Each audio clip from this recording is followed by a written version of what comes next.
अल्लाह रब्बुल इज़्ज़त कुरान करीम में इरशाद फरमाता है, फन्किहू मा ताब लकुम मिनन निसाइ मसना व सुलासा व रुबा फ़इन खिफ्तुम अल्ला तअदिलू फवाहिदा।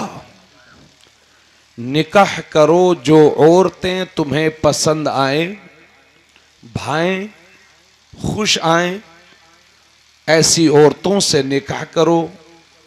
दो दो, तीन तीन, चार चार, यानी एक मर्द को बैक वक्त शराइत के साथ, एक एक जुमले पर तवज्जो रखिएगा जी, एक मर्द को बैक वक्त चंद शर्तों के साथ इस्लाम में 4 शादियां करने की इजाजत है। आगे अल्लाह फरमाता है, फ़इन खिफ्तुम अल्ला तादिलू फवाहिदा, अगर 2 शादी करने पर या 3 शादी करने पर या 4 शादियां करने पर तुम्हें इस बात का खौफ और डर है कि 2 शादियां करने के बाद या 3 शादी या 4 शादियां करने के बाद अपनी बीवियों के दरमियान इंसाफ नहीं कर सकोगे, एक को अच्छा खिलाओगे, दूसरे को उससे हल्का खिलाओगे, एक को ज्यादा चाहोगे, दूसरी को कम चाहोगे, एक को अच्छा पहनाओगे, दूसरी को सस्ता पहनाओगे, यानी अगर ये इस नाइंसाफी का तुम्हें डर है तो अल्लाह फरमाता है ऐसी सूरत में फवाहिदा, सिर्फ एक शादी करो। अगर बात समझ में आ रही हो तो थोड़ा सा साउंड आपका बुलंद हो जाए।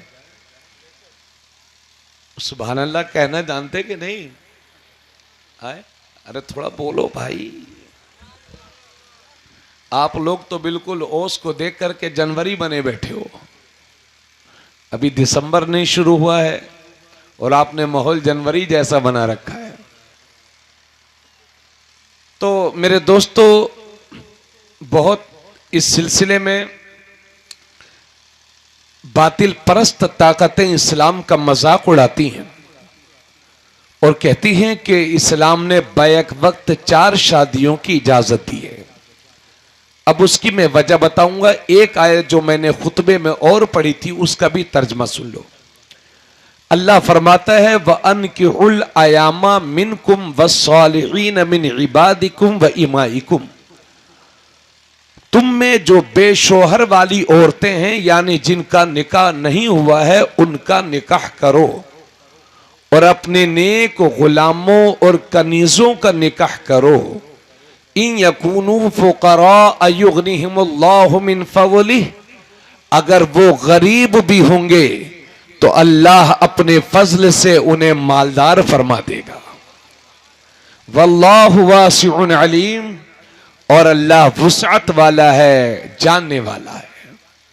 हजरात, ये कुरान की 2 आयत करीमा मैंने आप हजरात को पढ़ करके सुना दी। पहली आयत में अल्लाह फरमाता है निकाह करो 2-2, 3-3, 4-4 औरतों से। थोड़ा सभी लोग तवज्जो रखें मेरी तरफ, और अगर हो सके तो कुर्सियां लेकर के जरा आगे आ जाएं, थोड़ा सा आगे आ जाओ। सब लोग अपनी कुर्सी उठा के आगे आ जाओ। थोड़ा सा आपसे हमारा राब्ता अच्छा रहे। 2 मिनट की बात है, मान जाया करो क्या ना? हाँ ठीक है, माशाल्लाह काफी लोग आ गए हैं और भी आने वाले हैं इंशाल्लाह। अल्लाह ताला सबको सलामत रखे। तो मैंने 2 आयत करीमा आप हजरात की गोशे गुजार कर दी। पहली आयत में अल्लाह फरमाता है निकाह करो जो औरतें तुम्हें पसंद आए, 2-2, 3-3, 4-4। लोग ये समझते हैं कि इस्लाम में 4 शादियां करने की इजाजत है। जी हां, इसमें कोई डाउट नहीं है। दुनिया को बताइए कि इस्लाम में 4 शादियां करने की इजाजत है मगर जिना करने की इजाजत नहीं है।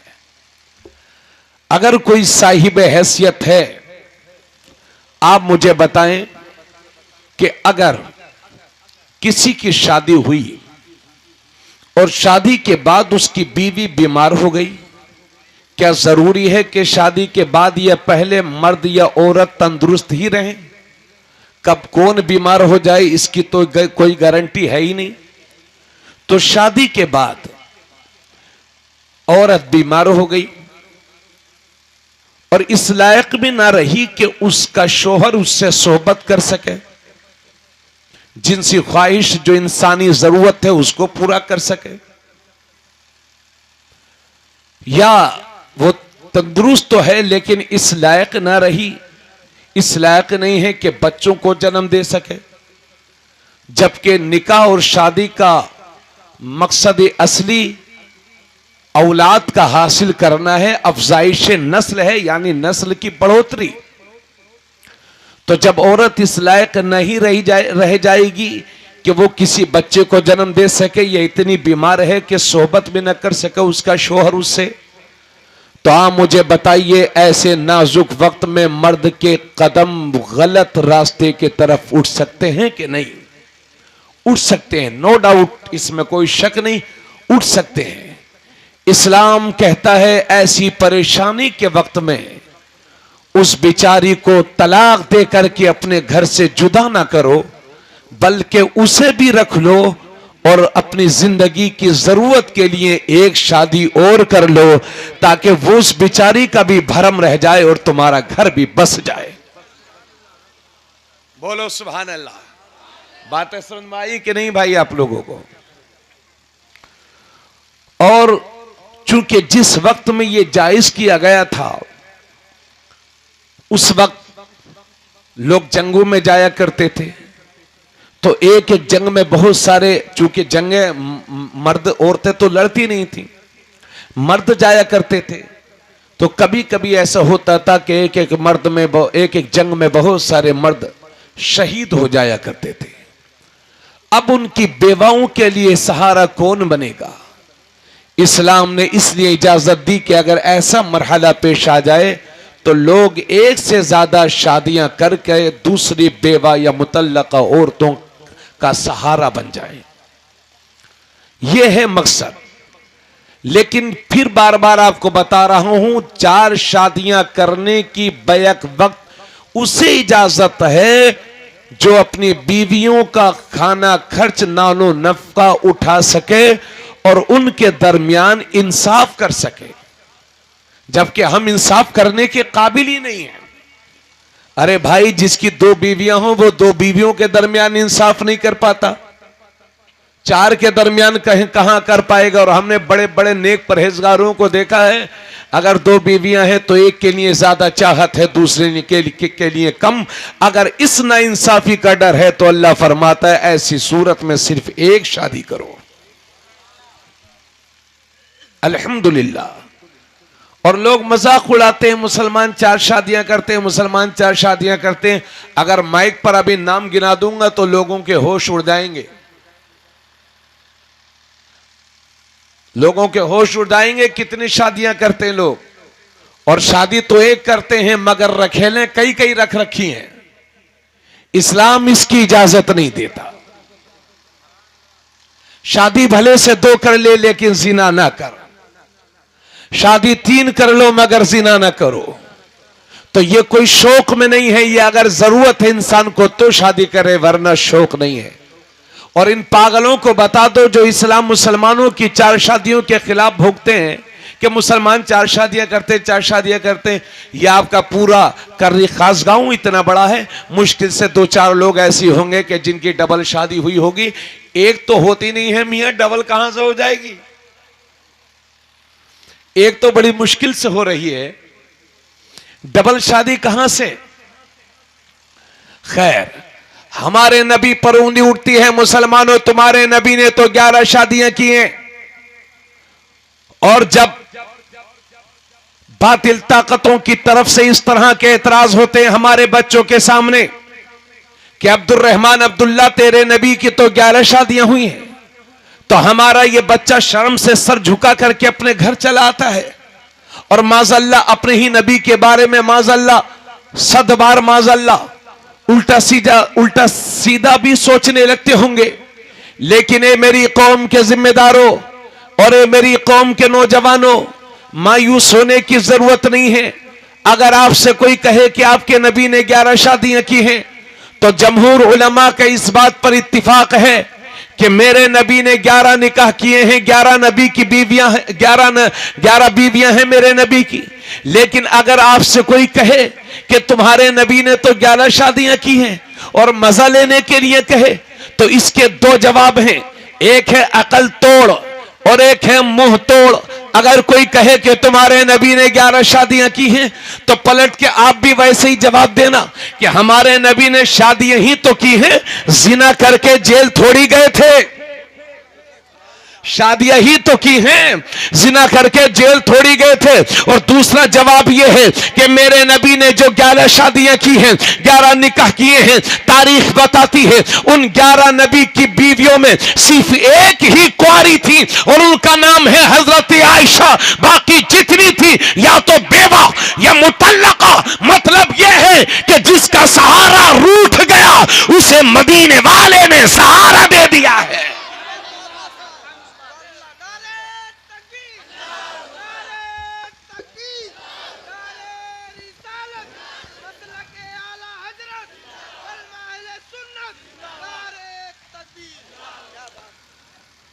सिर्फ मेरे नबी की एक बीवी कुंवारी थी जिनका नाम है हजरत आयशा। बाकी मेरे नबी ने जितने निकाह किए, या तो मेरे नबी की सारी बीवियां मुतल्लका थीं या बेवा। और दुनिया को यह भी बता दो कि जब तक मेरे नबी के निकाह में हजरत खदीजतुल कुबरा थी, तब तक मेरे नबी ने दूसरा निकाह नहीं किया था। लेकिन जब उनका विसाल हो गया तो नबी ने ये शादियां इसलिए की चूंकि अरब के कल्चर में आज भी ये बात है, अरब की तहजीब में आज भी ये बात है कि वो अपनी रिश्तेदारी का भरम रखते हैं, अपने रिश्तेदारों के लिए जान तक कुर्बान करने के लिए तैयार हो जाते हैं, यानी अपनी रिश्तेदारी को बहुत अहमियत देते हैं। तो मेरे नबी ने इसलिए शादियां की ताकि रिश्तेदारी बढ़े और इस्लाम फैले, ताकि रिश्तेदारी बढ़े और इस्लाम फैले। दूसरी बात यह है कि कुछ सहाबा जंगों में चले गए, वहीं पर वो शहीद हो गए। अब उन बेवा का सहारा कौन बने? तो मेरे नबी ने अपने निकाह में लेकर के क़यामत तक के लिए उम्मुल मुमिनीन के दर्जे से सरफराज फरमा दिया है। इसलिए मेरे नबी ने शादी की है, इसलिए मेरे नबी ने निकाह किए हैं। और हजरात ये भी दुनिया को बता दो कि जब तक मेरे नबी के निकाह में हजरत खदीजतुल कुबरा थी, मेरे नबी ने कोई दूसरा निकाह ना किया था। और जब उनका विसाल हो गया तब नबी ने दूसरे निकाह किए, तब नबी ने दूसरी शादियां की। दुनिया को यह भी बताना होगा। और आज के दौर में भी ऐसे नाहंजार किस्म के लोग, घटिया सोच रखने वाले मौजूद हैं कि अगर सुबह सुबह किसी बेवा पर, विधवा पर नजर पड़ जाए तो वो समझते हैं हमारा आज का दिन मनहूस हो गया। यानी आज भी बेवा को, विधवा को गिरी हुई नजरों से समाज देखती है। जबकि मैं पूछना चाहता हूं, भाई अगर किसी के शोहर का इंतकाल हो गया तो उस बिचारी का उसमें कसूर क्या है? मौत को न कोई बुला सकता है, न कोई टाल सकता है। जिसका जो वक्त मुतय्यन है उसे मौत के जाम को पीना ही होगा। इसमें औरतों का क्या कसूर है? तो फिर अगर हम बेवा को बुरी नजर से देखें या बेवा विधवा को हिकारत भरी नजरों से देखें तो इसमें हमारी नजरों का कसूर है, औरतों का कोई कसूर नहीं है। हजरात, तो जिस दौर में मेरे नबी के जमाने में जब बेवा को, विधवा को गिरी हुई नजरों से देखा जाता था, अल्लाह के नबी कुंवारे हैं, 25 साल के कुंवारे हैं मेरे नबी। इतिहास बोलता है कि मेरे कुंवारे नबी ने मक्के की किसी कुंवारी लड़की से शादी नहीं की, बल्कि 40 साल बेवा हजरत खदीजा को सीने से लगाया, जो एक शोहर से बेवा नहीं बल्कि 2-2 शोहरों से बेवा थी, हजरत खदीजतुल कुबरा। मेरे नबी ने अपने निकाह में लेकर के कयामत तक के लिए होने वाली विधवाओं को इज्जत बख्शी है।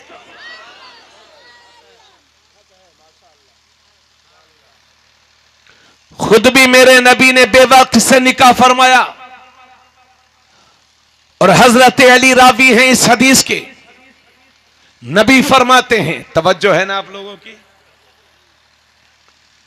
आप लोग परेशान तो नहीं है? परेशान ना हो, सब भी उठ के चल जाएंगे तब भी तकरीर करूंगा, और पूरा गांव आ जाएगा तब भी करूंगा, और लोग आ रहे हैं माशाल्लाह, जा नहीं रहे और आएंगे इंशाल्लाह।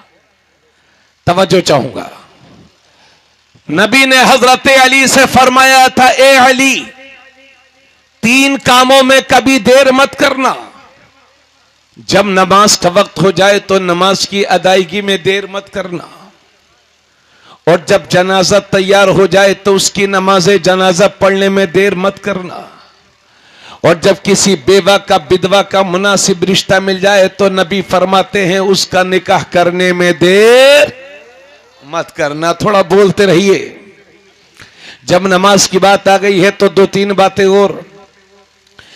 हजरात, कुफ्र और इस्लाम के दरमियान सबसे बड़ा फर्क नमाज का है। नमाज हमारी पहचान है, नमाज हमारी शान है, नमाज ईमान वालों की जान है। नमाज मुनाफिकीन पर भारी है और मोमिनीन पर आसान है। कुफ्र और इस्लाम के दरमियान सबसे बड़ा फर्क नमाज का है ना जी। कुफ्र वाले की पहचान यह है कि उसमें अकड़ है, वो झुकता नहीं है, और रब के सच्चे बंदे की पहचान यह है कि वो अपने रब के हुजूर सजदा करता है। और अल्लाह का शुक्र है, मुसलमान एक अल्लाह को सजदा करता है तो 70 इधर उधर अपने सर को नहीं झुकाता। हम एहतराम करेंगे अपने मुल्क का, हम एहतराम करेंगे अपनी माँ का, हम एहतराम करेंगे अपने बाप का, हम एहतराम करेंगे हर एक का, लेकिन सजदा करेंगे सिर्फ अपने रब के लिए। थोड़ा सा बोलो बच्चों। अल्लाह के नबी ने फरमाया, जो सुबह सुबह बाजार की तरफ जाता है तो वो शैतान का झंडा लेकर के जाता है, और जो सुबह सुबह मस्जिद की तरफ जाता है तो वह अल्लाह के दीन का झंडा लेकर के जाता है। आज हमारी मस्जिदें वीरान पड़ी हैं। मुसलमानों पर मौजूदा जो आफतें आई हैं उसकी वाहिद वजह यह है कि आज मुसलमानों ने अपने रब के हुजूर सजदे करना छोड़ दिया है, और कोई वजह नहीं है। सिर्फ एक वजह कि आज हमारा रब हमसे नाराज है। अल्लाह के नबी ने इरशाद फरमाया था, ए मेरे सहाबा, ए मेरी उम्मत, जब तुम्हारे बच्चे 7 बरस के हो जाएं तो उनके सोने के बिस्तर अलग अलग। जब तुम्हारे बच्चे 7 बरस के हो जाएं तो उन्हें नमाज का हुक्म करो, और जब तुम्हारे बच्चे 10 बरस के हो जाएं तो उन्हें मार मार करके नमाज पढ़ाओ। मारने का यह मतलब नहीं है कि आप डंडे से मारिए, बल्कि तमाचा मार दीजिए, डांट दीजिए, ताकि आपका बच्चा नमाज का आदी हो जाए। जबकि 10 साल की उम्र में नमाज फर्ज भी नहीं होती, मगर नबी इसलिए इतनी ताकीद के साथ फरमा रहे हैं ताकि बचपन ही से नमाज की आदत रहेगी तो बालिग होने के बाद नमाज छोड़ने का तसव्वुर भी न कर सकेगा। तो अल्लाह के नबी ने फरमाया, जब तुम्हारे बच्चे 7 बरस के हो जाएं तो उन्हें नमाज का हुक्म करो, और जब 10 बरस के हो जाएं तो उन्हें मार मार करके नमाज पढ़ाओ, और जब तुम्हारे बच्चे 10 बरस के हो जाएं तो उनके सोने के बिस्तर अलग कर दो।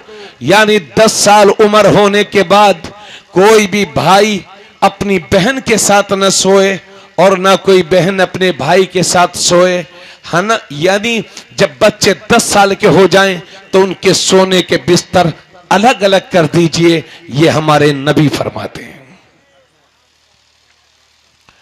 अल्लाह के नबी ने हजरत अली से फरमाया था, ए अली, 3 कामों में कभी देर मत करना। जब नमाज का वक्त हो जाए तो नमाज की अदायगी में देर मत करना। जब जनाजा तैयार हो जाए तो नमाज जनाजा अदा करने में देर मत करना, और जब किसी बेवा का विधवा का मुनासिब रिश्ता मिल जाए तो उसका निकाह करने में देर मत करना। खुद मेरे नबी ने पहला निकाह एक बेवा से करके क़यामत तक के लिए इन बेटियों की, औरतों की इज्जत की लाज रखी है। आज जुमले बहुत बोले जाते हैं, बेटी पढ़ाओ, बेटी बचाओ, लेकिन सही मानों में अगर इस कायनात में बेटियों को किसी ने इज्जत दी है तो वो मदीने वाले की जात पाक है। तिरमिजी शरीफ की हदीस है, अल्लाह के नबी फरमाते हैं सफ़ा नंबर 13, फरमाते हैं मन कानत लहू सलासु बनात औ सलासु अखवात औ इब्नतान औ उख्तान फअहसन सुहबतहुन्न वत्तक़ल्लाह फीहिन्न फलहुल जन्नह। अल्लाह के नबी इरशाद फरमाते हैं जिसकी 3 बेटियां हैं या 3 बहनें हैं या 2 बेटियां हैं या 2 बहनें हैं और उसने अपनी बहनों के साथ अपनी बेटियों के साथ अच्छा सलूक किया, उनके हुकूक अदा कर दिए, उनकी परवरिश कर दी और सही वक्त पर उनकी शादी कर दी, यानी उनके हुकूक के बारे में अल्लाह से डरता रहा। नबी फरमाते हैं फलहुल जन्नह, उस शख्स के लिए जन्नत है। अल्लाह के नबी फरमाते हैं, हजरत आयशा इसकी रावी हैं, फरमाते हैं मन इब्तुलिया बिशैइन मिनल बनात फसबर अलैहिन्ना कुन्ना लहू हिजाबम मिनन नार। अल्लाह ने जिसे बेटियां दी और उसने अपनी बेटियों पर सब्र किया, अपनी बेटियों की इज्जत व अबरू के साथ परवरिश कर दी और जब वो बड़ी हो गई तो उनकी शादी कर दी। नबी फरमाते हैं कुन्ना लहू हिजाबम मिनन नार, उसकी ये बेटियां उसके लिए क़यामत के दिन जहन्नम से पर्दा बन जाएंगी। यानी बाप के अमाल इस काबिल होंगे कि जहन्नम में जाए, लेकिन ये हमारी बेटियां हमें जहन्नम में जाने से बचा लेंगी। अल्लाह के नबी ने एक बार दाहिने हाथ उठाया और दाहिने हाथ की 2 उंगलियां मिलाई और अल्लाह के नबी ने फरमाया मन आला जारियतैन, जिसने 2 बेटियों की परवरिश की तो वो और मैं जन्नत में इन 2 उंगलियों की तरह करीब करीब होंगे। अल्लाह के नबी इरशाद फरमाते हैं जब भी कोई चीज खाने पीने की लाया करो तो पहले अपने बेटों को नहीं बल्कि अपनी बेटियों को दिया करो। खुद मेरे नबी ने बेटी की इज्जत की है।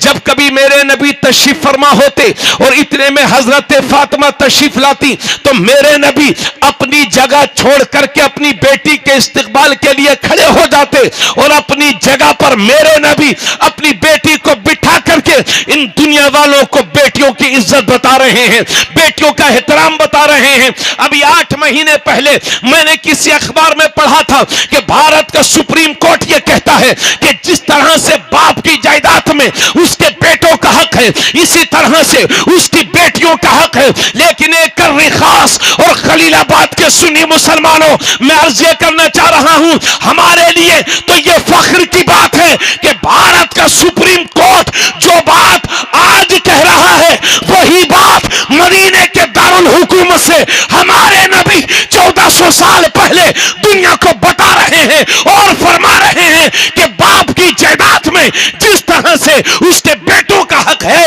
इसी तरह से उसकी बेटियों का भी हक है। बोलो सुभान अल्लाह। बात समझ में आई कि नहीं? आ रही है?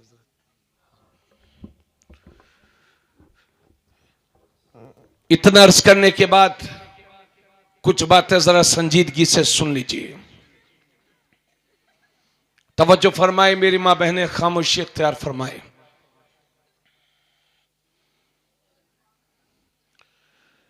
बुखारी शरीफ की हदीस से रावी हैं हजरत अब्दुल्ला इब्न मसूद।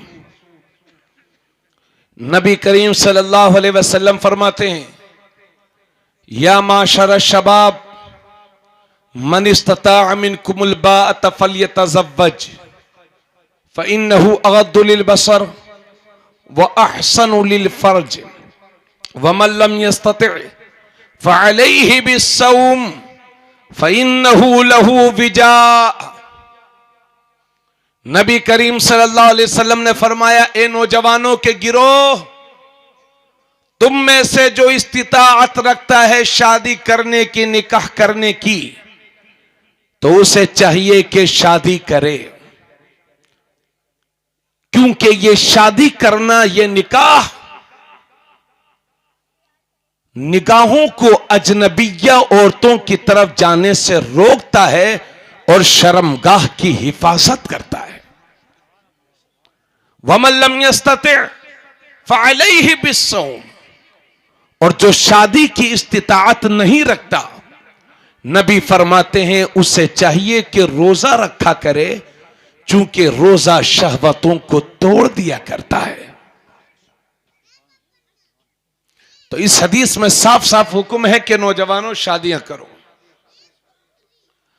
बड़े बड़े लफंगों को देखा गया है कि शादी करने के बाद वो पक्के मुसलमान हो जाते हैं। और क्यों ना हो, क्योंकि नबी फरमाते हैं जिसकी शादी हो गई, शादी की वजह से अल्लाह ने उसके आधे ईमान को महफूज फरमा दिया है, और आधे ईमान के बारे में वो अल्लाह से खौफ करे, अल्लाह से डरे। और जब किसी मुसलमान बच्चे की शादी होती है तो हदीस शरीफ में है कि शैतान हाय अफसोस कहकर के रोता है और कहता है हाय अफसोस, इब्ने आदम ने अपना 2/3 ईमान मुझसे बचा लिया है। थोड़ा बोलते रहिए यार, बातें सुनिए, अच्छा लगेगा इंशाल्लाह। कुछ बातें हो सकता आपके कानों तक ऐसी भी पहुंचे जो अब तक आपने ना सुनी हो। मेरी मां बहनों, आपकी आवाजें हम तक पहुंच रही हैं। औरत की आवाज भी औरत होती है। अगर ये अजनबी कानों तक पहुंचेगी तो बजाय सवाब के आप गुनाहगार होकर के यहां से पलटेंगे। इसलिए खामोशी इख्तियार फरमाएं। तो अल्लाह के नबी ने शादी करने का हुक्म फरमाया। मौलाना जुल्फिकार अली साहब, मैं एक बार छत्तीसगढ़ गया था तरावी सुनाने के लिए। जब मैं पढ़ता था, तालिब इल्म था, रोनाही में अल-जामियतुल इस्लामिया कस्बा रोनाही ज़िला फैज़ाबाद, जो उत्तर प्रदेश ही नहीं बल्कि बर्रे सगीर का मशहूर इदारा है। मैं वहां पढ़ता था। रमजान शरीफ की छुट्टियों में छत्तीसगढ़ तरावी सुनाने के लिए मैं गया। तो मैंने सोचा कि रमजान शरीफ में कुछ टाइम भी रहता है तो कंप्यूटर भी सीख लूं कुछ। तो एक जैन सिखाता था, उसके पास मैं चला गया। कुछ दिनों के बाद वो मुझसे एक दिन बोलता है कि आप धार्मिक गुरु हैं क्या? मैंने कहा भाई मैं तो धार्मिक गुरु नहीं हूं, मगर मौलाना लोग ही, हम जैसे लोग ही धार्मिक गुरु कहलाते, बल्कि मैं तो बहुत छोटा सा आदमी हूं, लेकिन धार्मिक गुरु हमारे यहाँ मौलाना लोग ही होते हैं। तो बोले मान लीजिए आप धार्मिक गुरु हैं। मैंने कहा चलिए मान लीजिए मैं धार्मिक गुरु हूं। तो फिर पलट के बोला क्या आपकी शादी होगी? आपके यहां धार्मिक गुरु की शादी होती है? हमने कहा धार्मिक गुरु को एक शादी की जरूरत होती है तो एक होती है, वरना दो भी हो जाती है धार्मिक गुरु जी की। हमारे यहां कोई धार्मिक गुरु ऐसा नहीं है कि जिसकी शादी ना होती हो। शादी इंसान की जिनसी जरूरत है, फितरी जरूरत है। अल्लाह का करम है कि अल्लाह के नबी ने हमें लुटिया लेकर के पहाड़ों पर नहीं भेजा है, बल्कि घर में रह करके इस्लामी तकाज़े पूरे करने की इस्लाम ने हमें हिम्मत दी है। अल्लाह के नबी फरमाते हैं अन्निकाह मिन सुन्नती फमन रगिब अन सुन्नती फलैसा मिन्नी।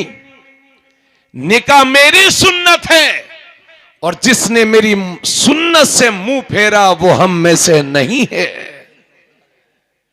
लेकिन आपको यह भी बता दूं कि इस्लाम में शादी है क्या, जायज नाजायज, फर्ज वाजिब क्या है, तो आज उसकी तफसील जान लीजिए। मुख्तलिफ हालतों के एतबार से इस्लाम में शादी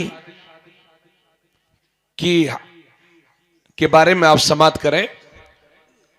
आम सेहत के साथ, यानी जब बंदा तंदुरुस्त है, सेहत है और इस लायक अल्लाह ने उसे बनाया है कि कमा करके अपनी बीबी बच्चों का खर्च उठा सके, ऐसी हालत में उसको शादी करना सुन्नते मुअक्कदा है। यानी शादी नहीं करेगा तो गुनहगार होगा। और अगर उसे इस बात का यकीन है कि अगर मैं शादी नहीं करूंगा तो मेरा ये कदम गुनाह की तरफ बढ़ेगा, मैं गुनहगार हो जाऊंगा, जिना सरजद हो सकता है या दीगर गुनाह मुझसे हो सकते हैं, और इस बात का उसे यकीन है कि शादी नहीं करूंगा, तो यकीन के साथ ऐसा हो जाएगा, तो ऐसी सूरत में उस बंदे को निकाह करना सुन्नत मुअक्कदा से भी बढ़ करके फर्ज है। और अगर उसे इस बात का यकीन नहीं बल्कि सिर्फ डाउट है, अंदेशा है कि अगर शादी नहीं करूंगा तो मेरे ये कदम गुनाहों की तरफ बढ़ सकते हैं और मैं गुनाहगार हो सकता हूं, ऐसी सूरत में निकाह करना वाजिब है। तो आम हालत में निकाह करना सुन्नत मुअक्कदा, और अगर इस बात का यकीन हो कि शादी नहीं करूंगा तो गुनाहगार हो जाऊंगा, इस बात का यकीन हो तो निकाह करना फर्ज, और अगर सिर्फ अंदेशा हो इस बात का तो निकाह करना वाजिब। और अगर उसे इस बात का यकीन है, अगर उसे इस बात का डर है कि अगर मैं शादी कर लूंगा तो अपनी बीवी का खर्च नहीं उठा पाऊंगा, या जिस्मानी एतबार से नामर्दी है, यानी सेहत इस लायक नहीं है कि बीवी का हक अदा कर सकूं, और उसे इस बात का डर है कि हक अदा नहीं कर सकेगा, ऐसी हालत में निकाह करना मकरूह। और अगर उसे इस बात का यकीन है कि निकाह कर लूंगा तो हक अदा नहीं कर पाऊंगा, तो ऐसी हालत में निकाह करना हराम है। अगर बीवी का खर्च उठाने की सकत अल्लाह ने दी है और बीवी का हक अदा कर सकते हैं, उसका खर्च उठा सकते हैं और मियां बीवी के जो ताल्लुकात हैं उसे पूरा कर सकते हैं, तब तो शादी करें, वरना किसी की जिंदगी बर्बाद करने की इस्लाम इजाजत नहीं देता। समझ रहे हो ना खूब अच्छी तरह से। लेकिन अल्लाह जाने इस कौम को क्या हो गया है, 30-30 साल के हो गए, 35-35 साल के हो गए। हमने कहा भाई साहब शादी कर लीजिए, तो बोले अरे हजरत कुछ लाइफ तो बनाने दीजिए, कैरियर बनाने दीजिए, कर लेंगे। अरे तो मिस्टर जी कहीं ऐसा ना हो कि कैरियर बनाते बनाते आप कब्र में तशरीफ ले जाएं। जब घर के 10-15 लोग ऑलरेडी खा ही रहे हैं तो एक औरत और बढ़ जाएगी तो क्या घर पर बोझ बढ़ जाएगा? अल्लाह फरमाता है कि जो गरीब भी होंगे तो अल्लाह निकाह की बरकत से उन्हें मालदार फरमा देगा। तो आपको अल्लाह की बात पर कम यकीन है, अपने दिमागों पर ज्यादा भरोसा है, तो कैसे कामयाब हो सकोगे? मेरा रब फरमाता है इन यकुनु फुकरा युगनिहुमुल्लाहु मिन फज़ली, अगर वो फकीर भी होंगे तो अल्लाह अपने फजल से उन्हें मालदार फरमा देगा। तो आज हम देख रहे हैं कि बच्चों की उम्र बढ़ती जा रही है, लड़कियों की उम्र बढ़ती जा रही है, मां बाप भी अपनी जिम्मेदारियों का भरपूर सबूत नहीं दे रहे हैं। और बच्चों से कहो कि हजरत साहब कैरियर बन जाए, हजरत साहब नौकरी लग जाए, हजरत साहब ऐसा हो जाए। अल्लाह के नबी फरमाते हैं, एक हदीस पाक है, मुस्नद इमाम अहमद बिन हंबल में है हजरत ये हदीस, नबी फरमाते हैं मेरी सुन्नत से निकाह करना है। उसके बाद फरमाते हैं घटिया तरीन है वो लोग जो कुंवारे हैं। सुने हो, कुंवारे लोग शादी के लायक हो गए फिर भी शादी नहीं कर रहे। नबी फरमाते हैं घटिया तरीन है वो लोग जो कुंवारे हैं, और जिल्लत की मौत मरते हैं वो लोग जो कुंवारे हैं। यानी कुंवारगी के आलम में कोई मर गया, नबी फरमाते हैं जिल्लत की मौत मरा है। और आका फरमाते हैं उसी हदीस में है कि शैतान के पास नेक लोगों को बहकाने का सबसे बड़ा हथियार औरत है।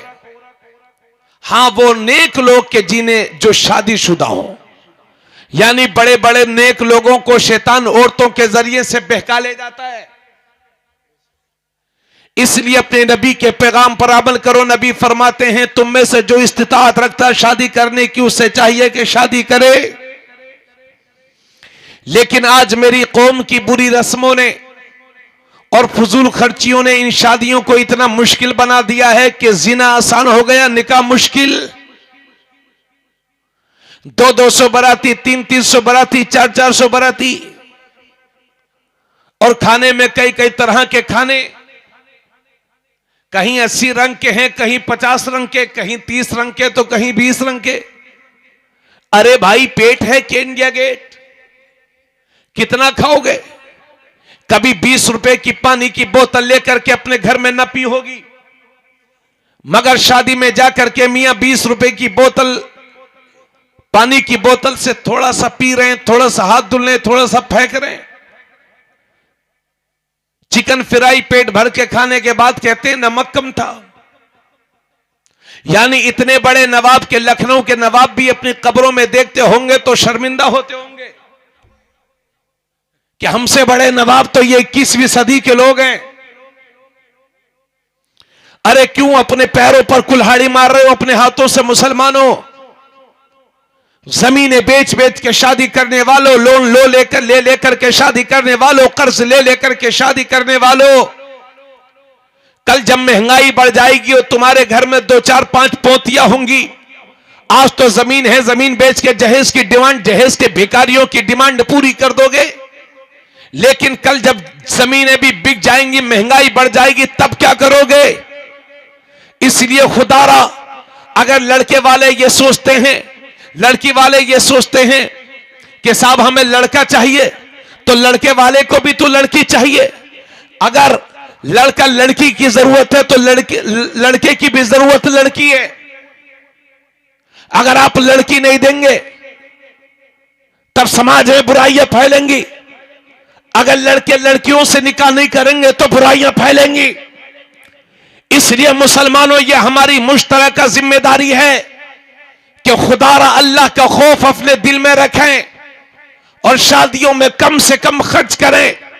अगर मैं आपसे पूछूं कि सबसे बेहतरीन शादी कौन सी है, तो आप कहेंगे हजरत सबसे बेहतरीन शादी वो है जो बड़े होटल में हो, खलीलाबाद गोरखपुर के बड़े होटल में हो। हजरत सबसे बेहतरीन शादी वो है कि जिसमें कई तरह का खाना हो। हजरत सबसे बेहतरीन शादी वो है कि जिसमें 4 पहिया जहेज में मिले। हजरत सबसे बेहतरीन शादी वो है कि जहां दामाद का एहतराम ज्यादा हो। यह हमारी और आपकी सोच है, लेकिन अल्लाह के नबी फरमाते हैं, ये तिर्मिज़ी शरीफ की हदीस है, इन्ना आज़मन निकाह बरकतन ऐसरुहु मुना। नबी फरमाते हैं बेशक सबसे ज्यादा बरकत वाला निकाह वो है जो कम से कम खर्च में मुनाकिद हो जाए। हमारे नबी फरमाते हैं कि सबसे बेहतरीन और बरकतों वाला निकाह वो है जो कम से कम खर्च में मुनाकिद हो जाए। इसलिए मैं भाइयों आपसे दरखास्त करूंगा, अपने बच्चों को समझाओ कि वो शादी के मौके पर नाजायज डिमांडें न करें। और बैंड बाजा, अल्लाह का शुक्र है शायद इस इलाके में नहीं बजता है क्या? हाँ, अच्छी बात है। ये आपके इलाके में बैंड बाजा का रिवाज नहीं है, अच्छी बात है। लेकिन हम देखते हैं लोग बैंड बाजा डीजे बारात लेके जाएंगे और 2 4 लफंगे, 15 20 लफंगे 2 रुपए का चश्मा लगा के फटी हुई पैंट पहनकर उसमें नाचने के लिए जाएंगे। बहन बेटियां छतों से देखेंगी और मियां नीचे डांस हो रहा, गाने बज रहे। यही सिखाया था तुम्हारे नबी ने आपको? आप ही कहते हो अल्लाह का अजाब नाजिल हो रहा है, मुसलमानों का कोई रखवाला नहीं है, मुसलमानों के साथ ऐसा हो रहा है। जब हमारे ये कारनामे होंगे तो हम पर, जब हमारे ये कारनामे होंगे तो हम पर अल्लाह का अजाब नाजिल नहीं होगा तो क्या होगा? अपनी हालत पर रहम करो। कम से कम बाराती, हमें बारात का असल में शरीयत में कोई सबूत ही नहीं है।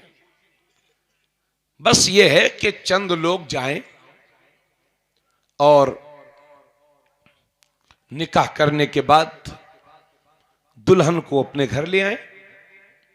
चंद लोग जाएं। अब यह है कि कुछ लोग गरीब होते हैं, कुछ अमीर होते हैं, कुछ दरमियानी दर्जे के होते हैं, तो अपनी हैसियत के मुताबिक थोड़ा बोड़ा खर्च कर ले। इतना खर्च कर ले कि सर पर कर्ज, बिना जरूरत कर्ज न लदे। लोन निकाल कर लोग शादी कर रहे हैं। एक एक नवासा, 2 नवासे नवासी हो गए, यानी 4 साल बाप बेटी की शादी हो गए, बाप के सर से अभी कर्ज नहीं उतर रहा है।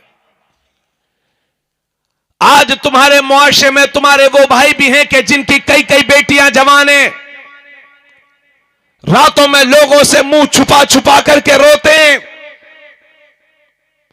और रिश्ता देखने वाले घर की दहलीज पर कदम रखने के लिए तैयार नहीं है कि यह गरीब क्या देगा। खुदारा अपने मुआशरे पर रहम करो और नबी के फरमान को जी जान से कबूल कर लो, इंशाअल्लाह मुस्तकबिल आपका होगा। नबी फरमाते, ये तिरमिजी शरीफ की हदीस है, गौर से सुनिएगा। नबी फरमाते अअलिनु हाज़न निकाह वजअलूहु फिल मसाजिद। नबी फरमाते हैं निकाह करो तो ऐलान करके करो और निकाह को मस्जिदों में मुनक़िद किया करो। आज जितने लोग यहां बैठे हैं किसी का भी निकाह मस्जिद में नहीं हुआ होगा, और मैं आपको क्या कहूं, मेरा भी निकाह मस्जिद में नहीं हुआ है। लेकिन आपको यह भी बता दूं कि अगर कोई स्टेज पर निकाह करेगा शराइत के साथ यहां हो जाएगा, कोई 5 लाख का होटल बुक करके निकाह करेगा वहां भी हो जाएगा, कोई जंगल में शराइत के साथ निकाह करेगा वहां भी हो जाएगा, बंद कमरे में एक कमरे में निकाह हो जाएगा। लेकिन तुम्हारे नबी की रूह पाक अपनी उम्मत को पुकार पुकार कर फरमाती है निकाह को मस्जिदों में मुनक़िद किया करो, क्योंकि जब मस्जिद में निकाह होगा तो उसका सबसे बड़ा फायदा यह होगा कि निकाह अक्सर लोगों का जिंदगी में एक बार होता है, बार बार नहीं। और जिस दिन निकाह होता है वो जिंदगी का अहम दिन होता है। तो नबी फरमाते हैं उस निकाह को मस्जिद में करो ताकि तुम्हारे निकाह में नापाक लोग शामिल ना हो, सिर्फ पाक लोग शामिल हो। क्योंकि जब मस्जिद में निकाह होगा तो कोई नापाक शामिल नहीं होगा। मस्जिद में निकाह होगा तो मस्जिद में सिर्फ पाक लोग शामिल होंगे। और दूसरी बात यह है कि निकाह के बाद जो पटाखे फोड़े जाते हैं वो भी नहीं फूटेंगे। और तीसरी बात यह है कि जब निकाह मस्जिद में होगा तो उसका सबसे बड़ा फायदा यह होगा कि काज़ी इस्लाम, निकाह पढ़ाने वाले, आलिम दीन, हाफिज कुरान जब निकाह के बाद दुआ करते हैं तो हदीस में लिखा है कि जब मुसलमान मस्जिद में दुआ करते हैं तो मुसलमानों की दुआओं के साथ साथ अल्लाह के फरिश्ते भी आमीन कहा करते हैं। हमारे निकाह मस्जिदों में होंगे, हमारे लिए जब दुआ होगी तो अल्लाह के फरिश्ते भी आमीन कहेंगे। और ऐसा निकाह पूरे खानदान के लिए खैर व बरकत का जरिया होगा। आप चाहे अमल करो या ना करो, उम्मीद करता हूं कि करोगे। लेकिन मैं आज की इस नशिस्ते पाक में वादा करता हूं इंशाअल्लाह अपनी बच्चियों का, और जहां तक मेरी खानदान में चलेगी अपने बच्चों का निकाह इंशाअल्लाह मस्जिद में करवाऊंगा।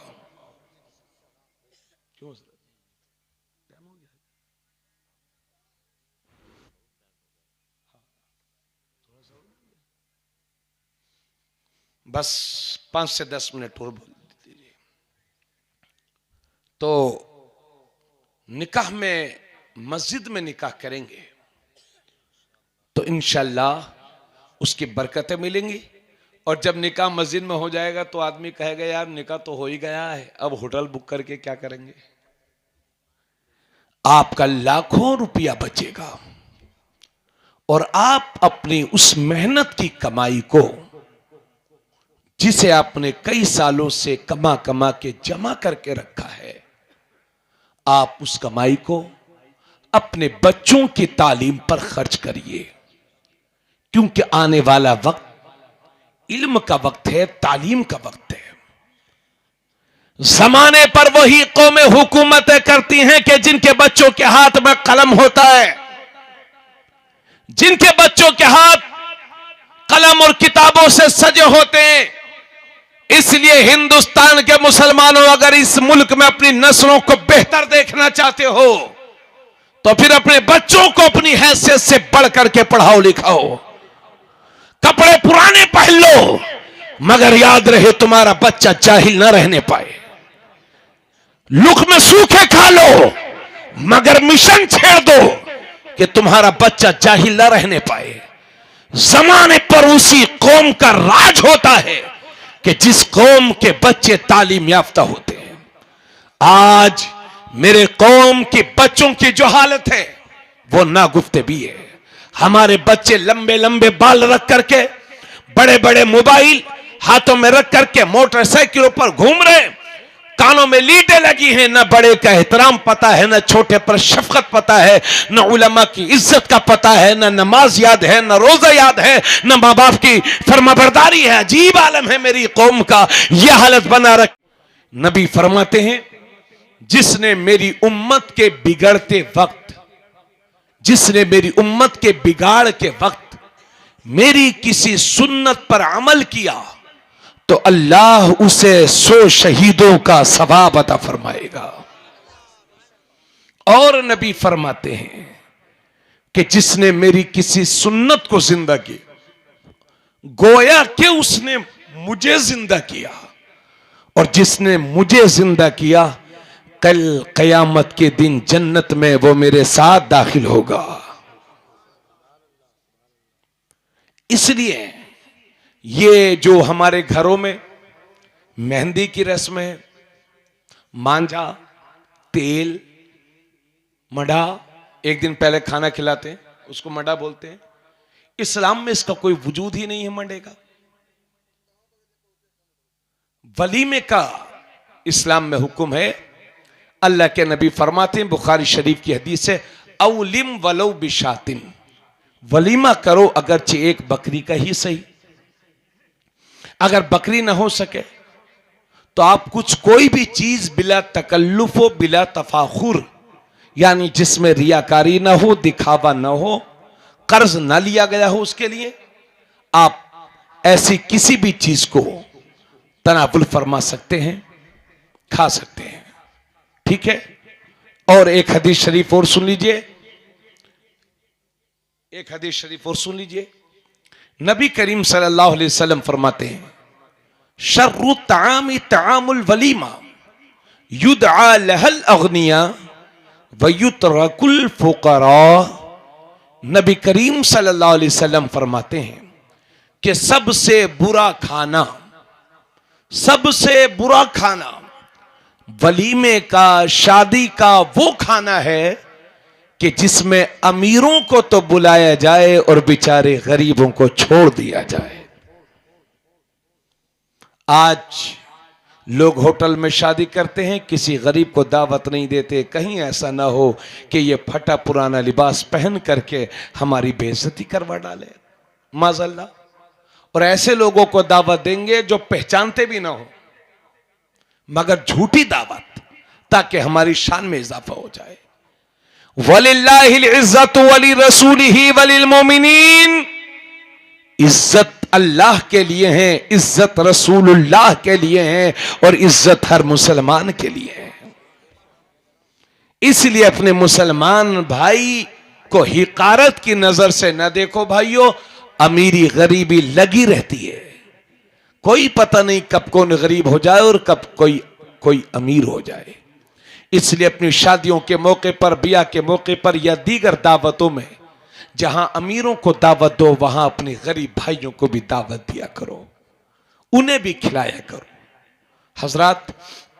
और एक हदीस शरीफ में है कि दावत देना, यह हुजूर सल्लल्लाहु अलैहि वसल्लम, दावत जिसे दी जाए तो उसे चाहिए कि वो कबूल करे, चूंकि दावत कबूल करना मेरे नबी की सुन्नत है।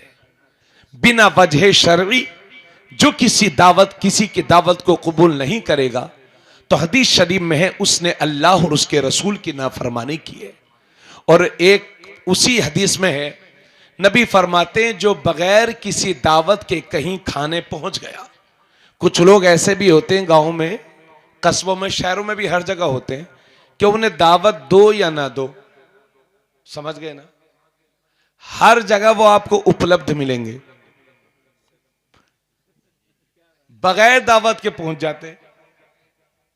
चाहे आप उन्हें दावत दो या ना दो, वो आपको वहां मिलेंगे। तो आदमी मजबूरी में उनको दावत दे देता है कि यार ये तो आएगा, इसको दावत ही दे दो। तो नबी फरमाते हैं, ये मैं नहीं कहता, नबी फरमाते हैं जो बगैर किसी दावत के किसी खाने में गया, आका फरमाते हैं वो चोर बन के दाखिल होता है और डाकू बन के बाहर निकलता है। इसलिए एक रोटी और बोटी की खातिर मुसलमान अपने ईमान का सौदा ना कर और शरीयत के नजदीक चोर और डाकू ना बन। और हजरात, बस ये आखिरी बात,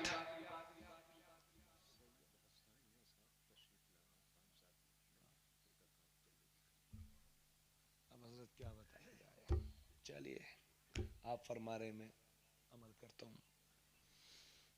थोड़ा सा टाइम का उन लोगों को भी ख्याल रखना चाहिए, पहले भी देर से क्या चलिए कोई बात नहीं। सुन रहे हो भाई आप लोग?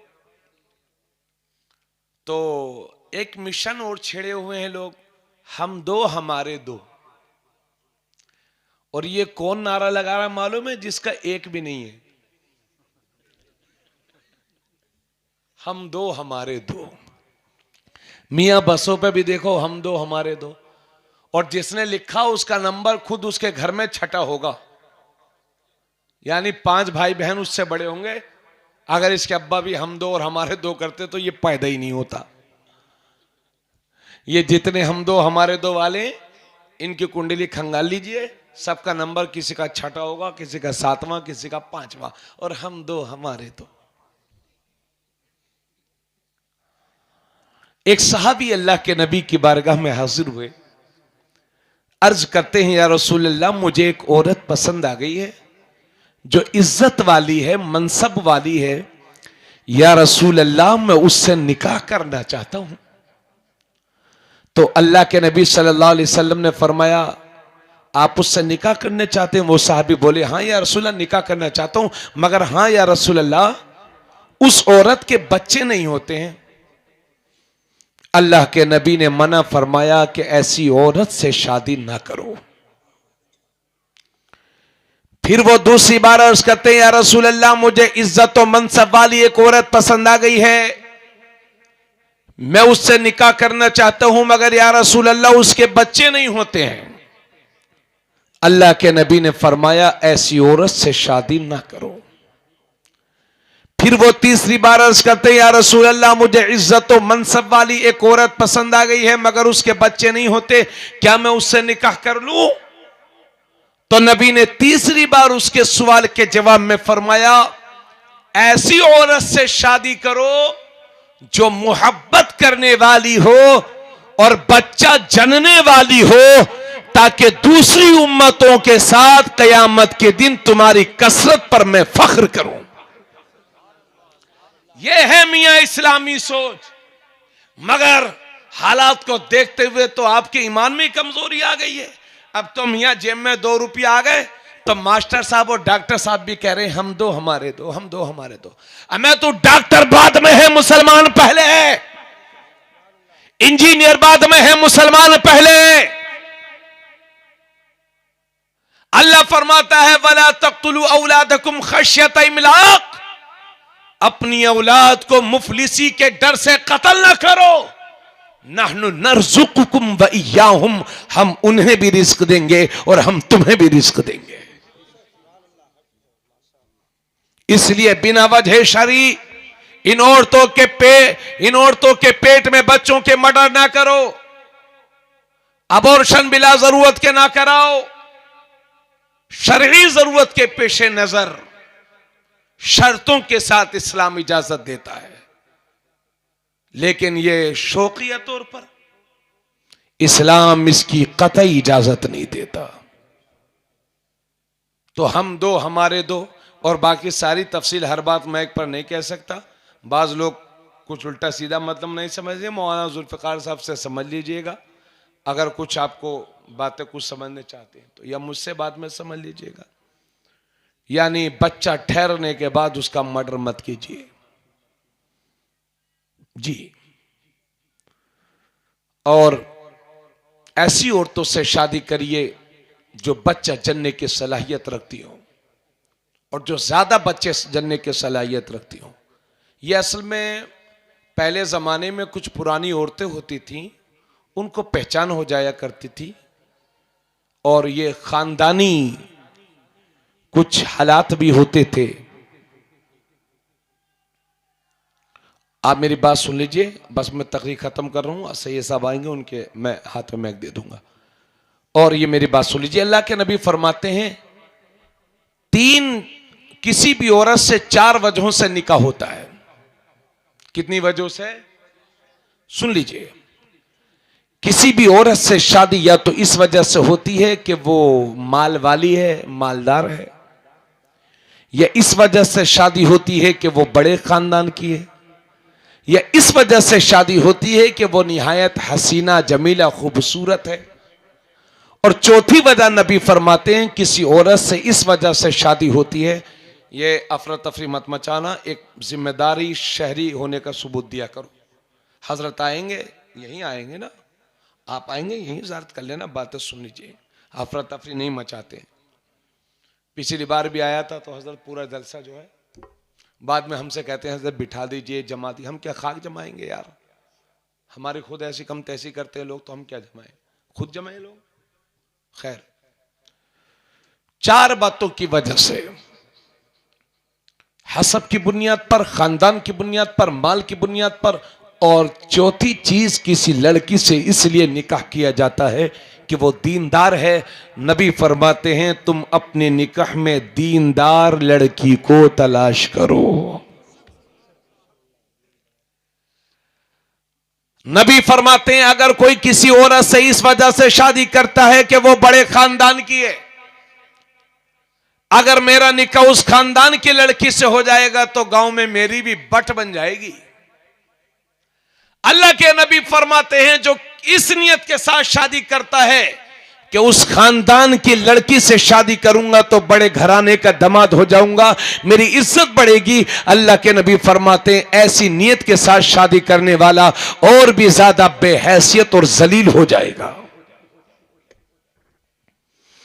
अल्लाह के नबी फरमाते हैं जो किसी औरत से इस वजह से शादी करता है कि वो बहुत फेमस है, शोहरत रखती है, इज्जत रखती है, तो वो मेरी बीवी हो जाएगी तो मुझे भी इज्जत मिलेगी, नबी फरमाते हैं ऐसा शख्स और भी ज्यादा जलील हो जाएगा। और तीसरी बात, जो इस वजह से, नहीं बेटा, जो इस वजह से शादी करता है किसी औरत से कि वो खूबसूरती की वजह से, तो कभी कभी खूबसूरती की वजह से शादी तो कर ली जाती है, मगर वो दुनिया ही में वो औरत इस दुनिया ही को हमारे लिए जहन्नम बना देती है। भाइयों, आप लोगों ने किसी ने जहन्नम तो देखा नहीं होगा, आए नहीं देखा ना? देखना चाहते हैं आप लोग? नहीं। हमें वकीना अज़ाबन नार जो कौम रोजाना पढ़ती है अल्लाह हमें दोज़ख के अजाब से बचाना, तो क्या वो दोज़ख देखने की तमन्ना रखते हैं? जी नहीं। लेकिन आप लोग हल्का फुल्का कुछ झलक देखना चाहते हो जहन्नम की दुनिया में? अगर जहन्नम की झलक दुनिया ही में देखना चाहते हो तो उस घर में चले जाओ जहां मियां बीवी की लड़ाई रहती हो। जी। और दुनिया ही में जन्नत के नमूने देखना चाहते हो तो उस घर में चले जाओ जहां मियां बीवी खुश रहते हो। कसम खुदा की, जिस घर में मियां बीवी खुश हैं, अगर घर में छप्पर भी हैं तो उसी घर में जन्नत का मजा मिलता है। इसी वजह से मेरे नबी फरमाते हैं कि वो इंसान बड़ा खुशनसीब है कि जिसे 3 चीजें मिली। सबसे पहली चीज नेक औरत, दूसरी चीज अच्छा मकान, यानी रहने का मकान अच्छा हो, छोटा हो लेकिन जरूरत की सारी चीजें हो, या बड़ा हो, पर्दे का ख्याल उसमें, पर्दा उसमें हो जाता हो। दूसरी बात यह है कि मकान तो भले से टूटा फूटा हो लेकिन पड़ोसी अच्छे हों।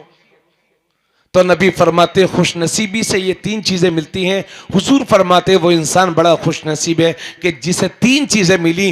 पहली चीज नेक औरत, और दूसरी चीज अच्छा मकान, और तीसरी चीज अच्छी सवारी। जिसे ये 3 चीजें दुनिया में मिल जाएं, समझ जाओ वो बहुत खुशनसीब है।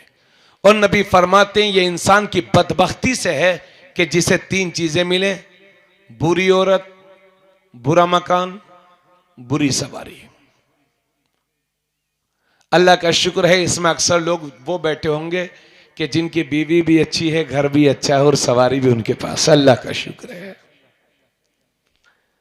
अल्लाह करे किसी नामुनासिब औरत से किसी का वास्ता ना पड़े, वरना साहब दुनिया ही में जहन्नम दिखने लगती है। इंसान ना जीने का रहता है ना मरने का रहता है। कितने लोग बीवियों के बदचलने की वजह से आत्महत्या के शिकार हो गए जी। और शादियों के बाद जब वो शोहर वाली हो जाती है तो अल्लाह के नबी सल्लल्लाहु अलैहि वसल्लम इन औरतों के लिए पैगाम देते हैं और फरमाते हैं, अगर अल्लाह के सिवा औरत को सजदा करना जायज होता तो मैं इन औरतों को हुक्म देता कि अपने शोहरों को सजदा करो। लेकिन अल्लाह के सिवा किसी औरत को सजदा करना जायज नहीं है, इसलिए औरतें सजदा तो नहीं करेंगी, मगर हुजूर के इस फरमान से पता चलता है कि औरतों को अपने शोहर का कितना एहतराम करना है। अल्लाह के नबी फरमाते हैं कि कामिल ईमान वाला वो है कि जिसका अखलाक अच्छा है, और तुम में से बेहतरीन लोग वो हैं जो अपनी बीवियों के लिए अच्छे हैं। अगर बाहर वालों की 70 माफ करते हो तो घरवाली की 2-4 ही माफ कर दिया करो, तुम्हारा घर दुनिया ही में जन्नत का नमूना बन जाएगा। हजरत हकीम बिन मुआविया कुशैरी एक सहाबी रसूल हैं, अर्ज करते हैं, या रसूल अल्लाह, हमारी बीवियों का हक हम पर क्या बनता है? हमारी बीवियों का हक हम पर क्या बनता है? अल्लाह के नबी फरमाते हैं, तुम्हारी बीवियों का हक तुम पर यह है कि जैसा तुम खाओ वैसा उन्हें खिलाओ, जैसा तुम पहनो वैसा उन्हें पहनाओ, और अगर किसी शरई जरूरत के तहत मारना पड़ जाए तो अल्लाह के नबी फरमाते हैं, अपनी बीवियों के चेहरे पर ना मारो, और उन्हें गालियां ना दो, उन्हें बुरा भला ना कहो, और उन्हें घर के सिवा कहीं तन्हा ना छोड़ो। यानी घर में तो तन्हा छोड़ के चले जाओ काम करने ये दीगर कामों से, मगर बाहर कहीं भी अपनी बीवी को तन्हा ना छोड़ो। ये एक शोहर पर बीवी का हक बनता है। हजरत, इसलिए मोहब्बतों को आम करो और मियां बीवी के हुकूक सीखो ताकि तुम्हारा घर जन्नत बन जाए। ये शादियां गुनाह से बचाती हैं, ये शादियां हमें बेहतर इंसान बनाती हैं, ये शादियां हमारे लिए अच्छे रास्ते हमवार करती हैं, और शादियों के जरिए से औलाद का हासिल करना यही शादी का असल मकसद होता है। और अल्लाह जब औलाद दे तो अपनी औलाद को बेहतरीन तरबियत दो, चूंकि नबी करीम सल्लल्लाहु अलैहि वसल्लम फरमाते हैं, एक बाप की तरफ से बेटे के लिए जो सबसे बड़ा गिफ्ट होता है वो बेहतरीन तरबियत होती है। यानी अगर आप अपने बेटे को गिफ्ट नहीं दोगे तो बेटा एक बार रोएगा, और बेहतरीन तरबियत नहीं दोगे तो जिंदगी में खुद भी रोएगा, आपको भी रुलाएगा। इसलिए एक बाप की यह जिम्मेदारी है कि बचपन ही से अपने बेटे को दीन सिखाओ, अपने नबी की मोहब्बत सिखाओ। अपने बेटों को सिखाओ कि बेटे झूठ नहीं बोलते, अपने बेटे को सिखाओ बेटे झूठों के करीब नहीं जाते, शराबियों के करीब नहीं जाते, वहाबियों के करीब नहीं जाते।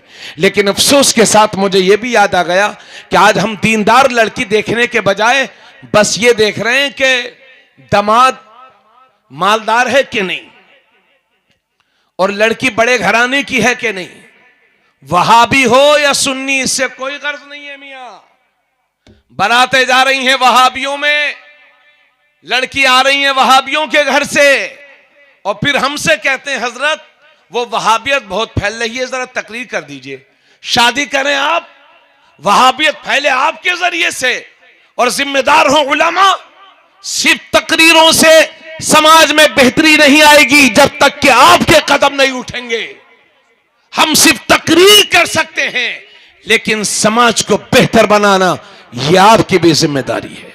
गुस्ताखे रसूल न कल कबूल था, न आज कबूल है, न कयामत तक सुन्नियों को कबूल होगा। अगर कोई हमारे बाप को गाली दे दे तो हम उससे जिंदगी भर नहीं बोलते। तो फिर क्या हो गया है मुसलमान, तुम्हारे नबी को लोग गालियां देते हैं और तुम उनसे मुस्कुरा मुस्कुरा के मिलते हो। शर्म करो।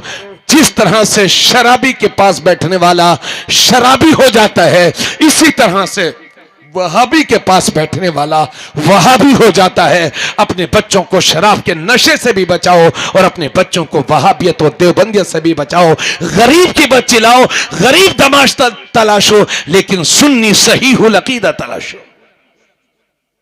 जी, इन बातों का ख्याल रखिए। और आप सबसे गुजारिश है कि घरों में जब जाया करो तो घर में जाकर के सलाम किया करो।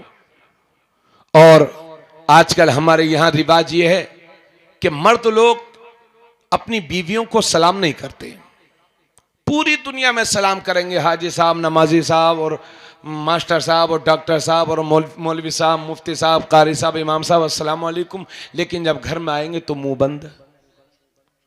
अरे भाई, बीवियों का हक, मैं कहां से आया हूं, आप कहां के हैं? अगर मैं तकरीर 2 घंटा करूं और शुरू या आखिर में सलाम न करूं तो आप कहेंगे मौलाना साहब घमंडी थे, सलाम ही नहीं किया।